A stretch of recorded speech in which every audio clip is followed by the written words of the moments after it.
Now, the survey of a 17th century mosque amid claims that it was built at Lord Krishna's birthplace in Uttar Pradesh is on hold for now after the Supreme Court today paused a High Court order. The Allahabad High Court had last month appointed a commissioner to carry out a survey at the Shahi Eidgah Mosque in Mathura on the lines of a similar assessment at the Gyanvapi Mosque in Varanasi. Now, that order was put on hold by the Supreme Court, which said that the purpose of appointing the commissioner was vague. Listen in.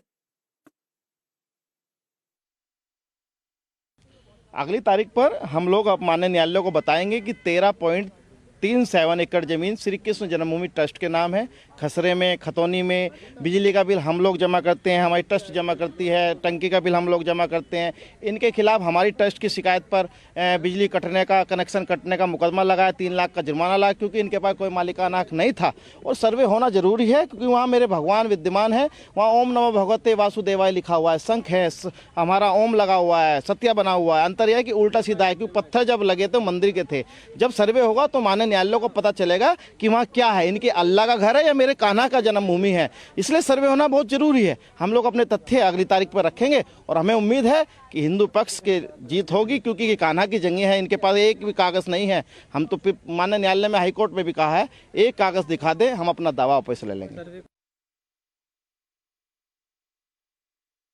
Today, court heard about the survey order which was being challenged by the Muslim Paksh of the Allahabad High Court case, which was being on the 14th of December, in which the survey order was passed. The committee, Intizamiya committee, they have challenged the order, and today the Honorable Supreme Court had stayed the survey order only.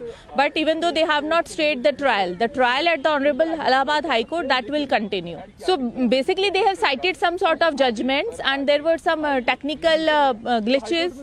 So in which the Supreme Court had issued notice to that Hindu Paksh.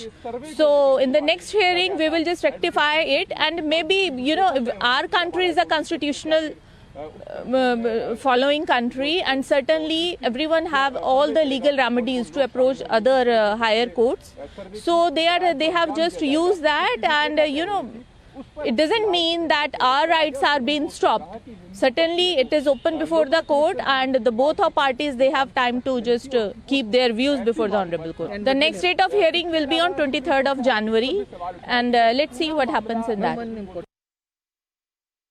हमारी जो supreme court में मांग थी कि जो Allahabad high court ने order किया है कमीशन भेजने का ईदगाह मस्जिद मथुरा में, उसको स्टे किया जाए, वो मान ली है। लेकिन जो महत्वपूर्ण बात है वो ये है कि माननीय उच्चतम न्यायालय ने ये बार बार ऑब्जर्व किया आज ओरली कि जो पिटिशनर ने जो अपनी एप्लीकेशन कमीशन के लिए लगाई थी उसमें क्लैरिटी नहीं है।